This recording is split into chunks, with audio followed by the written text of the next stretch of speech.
brackets for a minute and work the notion, like what the implications of the conference theme are. Sure. Is it time to think of the future now? I think one thing that's come up in the presentations, going back to something Will said again about being optimistic.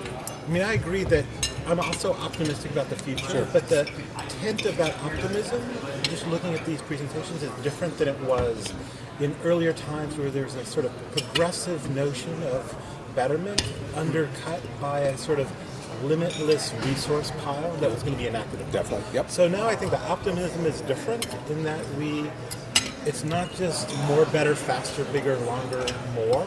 It somehow has to do with less, smarter, whether it's environmental or economic, these concerns, you have a different tint to the optimism that's less about notions of just pure progress, and more about like retinkering. So it's more responsive than ideological, maybe. It seemed inevitable before, right? Like it was a part of a pattern that we were.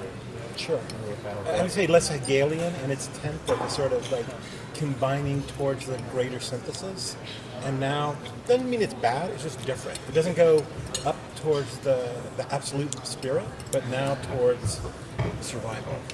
But in a good way, I was wondering if you could maybe speculate on, is that something that's really unique to this time right now? Is this something that's sort of been lying around for a while? Because I'm sort of interested in like the uniqueness of this moment. Is this unique, or is it? I think if you were asking a group of people to talk about the future of design 3.5 years ago, it would have been a very different set of conversation. For sure. I just think it's colored by the notion of, say, like peak oil. Like, I'd never heard of peak oil 5 years ago. Never thought about it.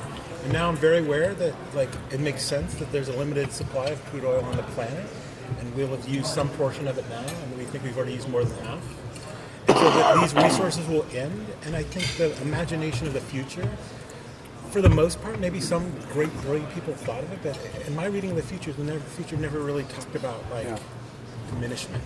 It only talked about increases. Yeah, right. And I just think that's a exponential growth embedded in global markets, and that's fallen under question.